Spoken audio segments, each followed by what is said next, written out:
Hi, good morning. Now we have chairs, so we're in a better spot. Excited to be here with you guys today. We are going to talk about women and Latinas in marketing and advertising. And I'm very excited to be here today with Cristina and Andrea and Cristina. Yes. So we're Hello, everybody. Hello. Yes. First, we're going to get started with you, Cristina. Tell us a little bit about this journey, growing up in a hybrid family, right? Your mom has immigrated, and you've been here for 15 years with Paramount. What have you learned throughout your career, and how did you get to VP at such an early age? Well, thank you. And yes, like you said, I come from a mixed background. So I actually grew up in a small town in Kentucky. My mom immigrated from Honduras when she was in high school.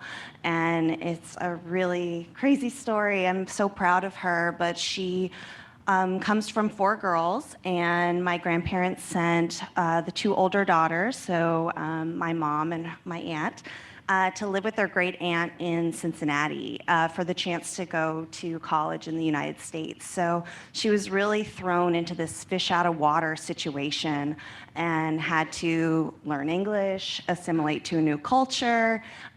She ended up going to college in Kentucky, and that's where she met my dad. So I grew up as half white and half Latina. And honestly, given the proximity of my dad's family and the fact that it was kind of this smaller, non-diverse town, I really leaned into that side of my heritage a little bit more.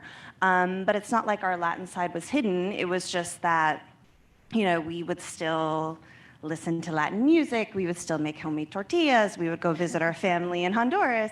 But I think for me, identity has always been kind of an interesting thing, and even being asked to be on this panel, I was thinking about kind of the perspective that I would bring that's maybe different from somebody who is, from Brazil or from one of the other Latin countries. And I'd say one of the big things for me was moving to New York and really being able to kind of broaden my perspective by coming here. And that's really how I landed here in media, and started out as a media buyer, and then got this opportunity to work at Paramount, which at the time was MTV Networks. It's changed over multiple times.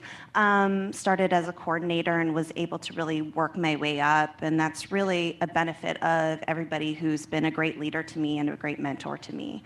So I'll kick it over to you. Yes, thank you. I mean, it's definitely a good journey, and we'll talk more about that soon. Andrea, I normally say that you and I share the background. We're both from Brazil. And I've been on the road for a long time, and so has you. But an accent is a sign of bravery. And this is a sentence that I always say, because no matter how hard you work, no matter how hard you try to get your English better, you open your mouth and someone says, "Where are you from?" I mean, come on, I just did my best English, I just did my best work, but all you want to know is, where are we from? And you work in creative world, right? So you work with English the whole time. Talk a little bit to us, what it is to be an EVP at Energy BBDO, huge job, winner of so many awards, but you still have an accent. So how does it go? Yes, every time that I open my mouth, someone asks, where are you from? And so I'm born and raised in Brazil. I came to Chicago. I live in Chicago. I came to Chicago 2.5 years ago to work with advertising because of my journey in advertising, and also because I think during my lifetime in Brazil, I got some offers to come to the US, and with, like children and family, I always thought that it would be a big move. But then I think the whole pandemic situation made all of us think about what we are doing with our lives and the opportunities that are ahead of us. So I gave it a try. I came here with my whole family, 2 kids, a husband. And yes, it was kind of adjustment for every one of us. And we have this question of where are you from all the time. And I agree with you. I think it's a sign of bravery, and I think that we bring something different to the table. And since the beginning of the day here, we heard the other panel, like talking about inclusion and D&I, and how can we make sure that we talk with the right people, with the right audience, with the right background, and I think to build brands with authenticity, we have to have diversity in this other side of the table as well. So actually, I think that I'm doing a very good and important job for the brands as well to bring this perspective to the table. I think that's a great point. We talk so much about how to do multicultural advertising, how to do diverse advertising, if you will. And a lot of times people forget about the human side of it, right?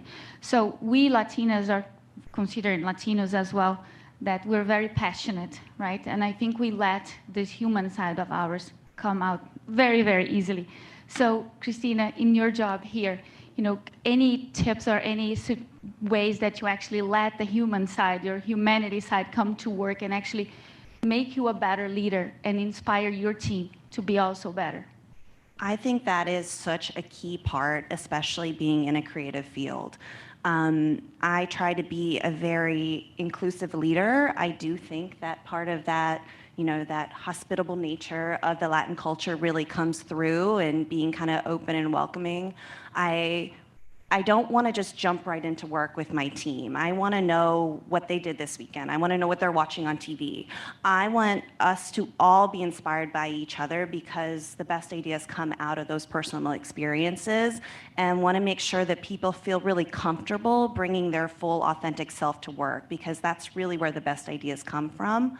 And I think we've been able to be really successful in that. And I also think kind of what you were saying about bringing that different perspective, kind of having that diversity of a background, you bring that into your work, and you're able to relate to more people. And especially in my job, we collaborate with all different interdepartmental teams with clients, and that has really proven to give us a lot of success to be able to have that relatability to others. You did build here at Paramount. You were talking to me about this big insights, like diverse or Hispanic insight, and then you work with a large pool of agencies as well, right? And you have some examples to share with us today of some of the work that came out of this new way of working that you have created, and some of the success of that. Do you mind sharing? Sure. So I'm part of Paramount Brand Studio. It's our, kind of creative marketing arm, an in-house studio that we have here, and we work across a diversity of brands. Especially a couple of years ago, we really took a hard look at ourselves and tried to focus on education, and making sure that bringing diversity and representation into our work wasn't just kind of the responsibility of the couple of minorities that might be in the room.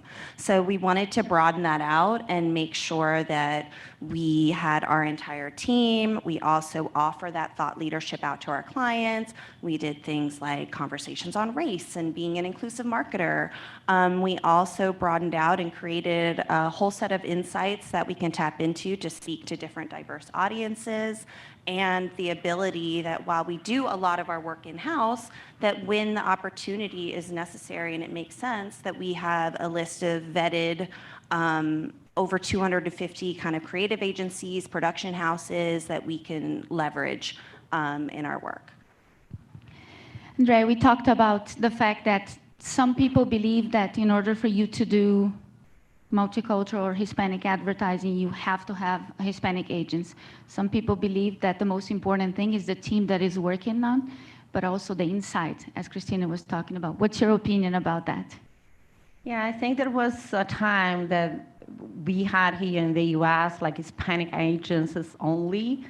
But I think right now it's more important to have like diverse group of people inside everything that you do, Like at BBDO Chicago, Energy BBDO Chicago, we have a diverse group of people and talents that work there with different brands across the markets and across countries as well. So when you have, I think the power of creativity It's really like to get the audience where they are, to meet them where they are with authenticity. So it was a little bit of the other discussion about, like the music that you choose, the food, the beverage, like the contest that you choose. For example, there are some ideas that as a Latino mom, for example, I really engage with, like we have a passion, and we talk about our jobs with passion, and we talk about our families with passion. So to have this, sometimes, like when we are doing a spot or something for a campaign for a brand, and I bring this to the table that, oh my God, this is not really how a mom, like a Latino mom would engage with. Like it is authentic because you have someone that is different in the table together with the creatives doing this. So I really do believe that the insight is very important. It's not only like data-based anymore. It is like a creative perspective and a point of view on the data that you have that makes the magic happen. Right. That lived experience is really important to bring through. Yes, you have to. It's not only like storytelling, it's story doing. So I really do believe for the brands as well, you have to have the values inside the brand. It cannot be something that you never talked about, and all of a sudden, just because it's a trend, you go there and join the trend. It has to be rooted in the ground values of the brand as well to make it authentic. Yeah, I think there's a fear that you can become stereotypical or overly simplistic, and that's why it is really important to bring kind of the right people into the brainstorm and kind of gut check each other, just because there are so many different ways to interpret or misinterpret a way that you're kind of bringing a story to life. Yeah, stereotypes they are everywhere, right? And we see that being represented, well, actually misrepresenting us in many ways. A word that has been repeated 5 times so far since we've started, passion. And I think that's the word that represents Latin and the Latin culture, right? The passion drove you and I together to found Good Latinas for Good. Do you mind telling the audience what is Good Latinas for Good and why we have started that? Yeah, it's passion and energy, like really beyond the amount of work that we have daily. But yes, I think Good Latinas for Good was born with this girl here, like full of energy, Renata Ferraiolo, Patricia Kors, Carla Ebeli, myself, and a bunch of other great Latina leaders that we are willing to donate time and wisdom to build the next generation of Latina women. And this, like we felt the urgency to talk about it because in our circles and some mentorship with young creatives and young marketing leaders as well, we feel that sometimes people, every time that we talk, people come to us and say, how come, how come you got there, how you succeed, how you face a room in a different language, how you lead in a different language with a different culture. And we felt that we had to give back, like all the wisdom and the journey that we have been through. And we learned a lot with many people before us, and also like not only women that are allies, but also some men as well that we need there as a partners as well with us. So now we are Good Latinas for Good is doing like the first class of mentorship, but we want to give back and to do it more. So, Cristina, mentors in your life, have you had people that have influenced your career, people that have guided you? What has been the importance of that in your career? I think that has been so key to my career, having amazing leaders that allow you to be yourself, allow you to kind of take risks, and are always there and being supportive of you. And I think that is a big part of why I've stayed at this company for so long, because I have had those great kind of mentors and leaders along the way that have supported me. And that's something that's really important to me as well as a leader of a team. I lead a team predominantly of women, and I have a daughter, and I just feel like I need to be that good role model for them and for my daughter, and making sure that I am kind of bringing my full self to work, bringing these ideas to the table, representing diversity in the work I do, trying to go a little bit beyond just selling something and having more of a story behind it, and having that sort of impact. What are the most important characteristics of a good leader for you? I would say, I think the characteristics of a good leader is somebody who's open to feedback, not somebody who's only kind of sharing out their own perspective. So somebody who's kind of taking in and being representative of the people that they manage, listening first before reacting, I think is a trait of a great leader. Great. Andrea, what excites you in the marketing world today? What are you studying? What are you dedicating yourself to? What do you think it's like we should spend more time on? I think that we are living in a very creative moment. I think we had a time that, not very long ago, that we were all about data, all about digital tools and everything that we had for the target audience. I was talking with a girl before in the cafe about that. You know, like we had the whole agents and marketing were all about data and target audience. And now I think that we have forgotten a little bit about brand love. And so creativity is back to really help to build this brand love.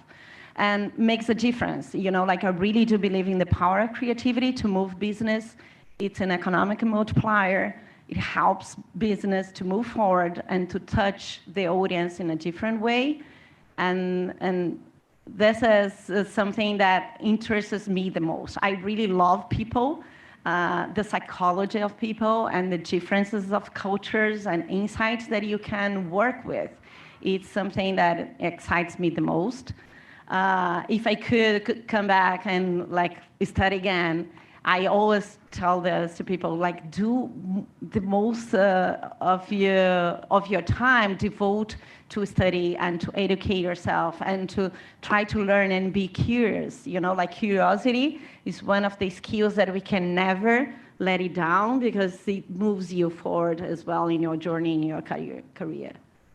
Fully agree. Now I'm curious, what's your most recent or a work that you have done recently that you're very passionate about or very proud of?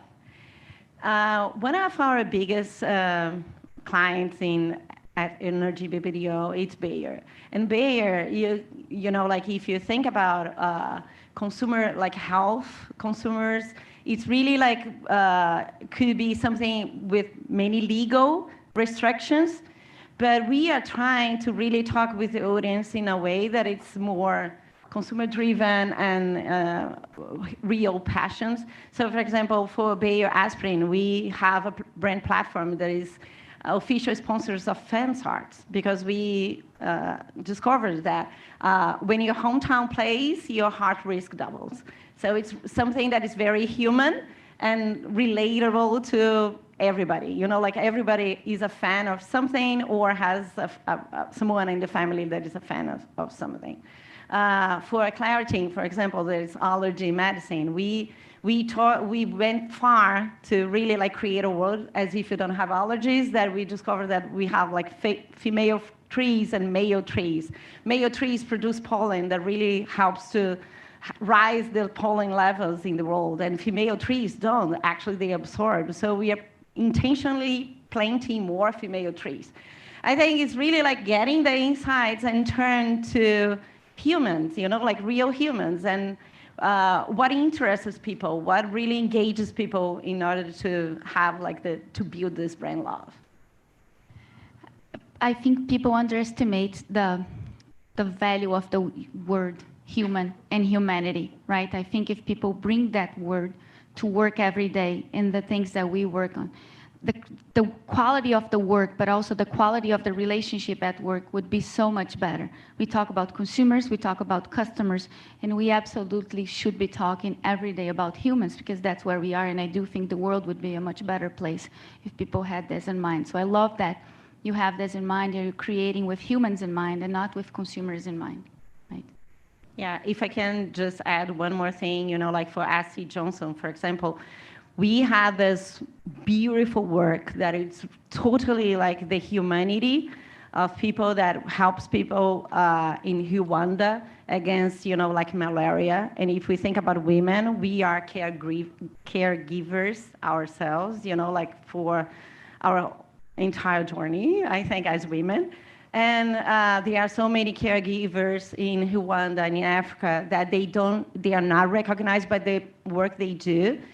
So, like AC Johnson, we're there to recognize those women and have, like this certified care. It's really like as a function, as a job, as an employee for those women, and really like change their life and change their family, like to have a future.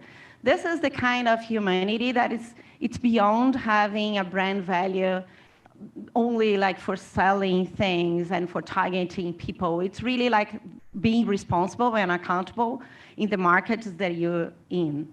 And I think this is, like the more we can do things with purpose, where we are, because we are responsible for where we live as well, not only the markets that we are in, but, like the communities that we serve. Agree.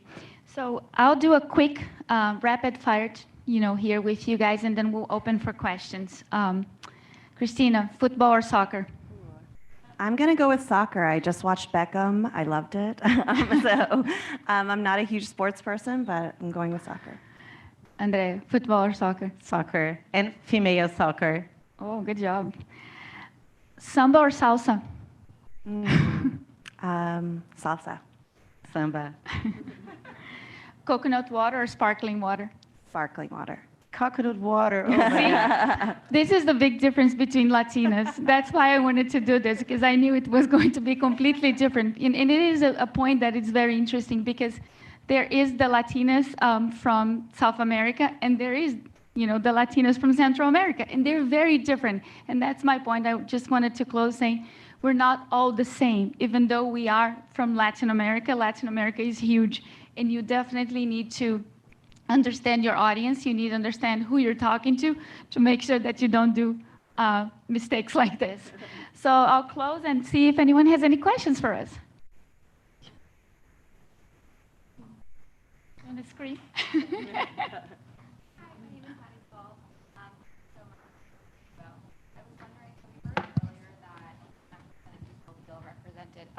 Only 10% of people feel represented in media, and we're talking a lot about misrepresentation.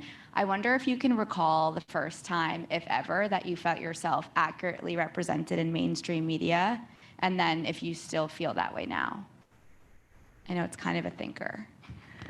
I think that this is so true, and like when advertisers, like brands, they speak the wrong language, it really like comes very easily. Like nowadays with social media, you're a meme the next minute if you're not talking like with authenticity. I think all the brands right now, we have this big challenge to be diversity, to use diversity and inclusion in an authentic way. And if you think about the other day, we were reading like an article that Latino markets and Latinos in the US, they are growing so much that if we were a country, we would be the 5th country. So think about it, like the business opportunities that we have, and some many times are like misinterpreted, and it's really like a missed opportunity for the brands. I've been trying to think of a good example of this for me, because I feel like I was saying before, I'm kind of, my identity's kind of in the middle. And so I think that there needs to be more representation of that. I think that now, especially with the growing population in the United States, more and more people are ideally relating more to me and kind of that mixed background. So I think that is something that could be an opportunity, really, to highlight a little bit more of kind of that culture and people's different backgrounds. But I just remember one thing. There is a trend just nowadays about Siqueira era. Like it's something TikTok that people are talking about, oh, I want to be calm or, like come back to the basic things. But if you're a brand and you never talked with the Spanish culture before, and you just want to join the trend, the Siqueira era, it's so not authentic, so it comes back to the brand values. You have to establish a conversation. You have to establish the dialogue before. I think she's telling me we have to stop. Sorry about that, but we can talk outside. Thank you so much for having us here, Brand Innovators. Thank you for attending. Thank you.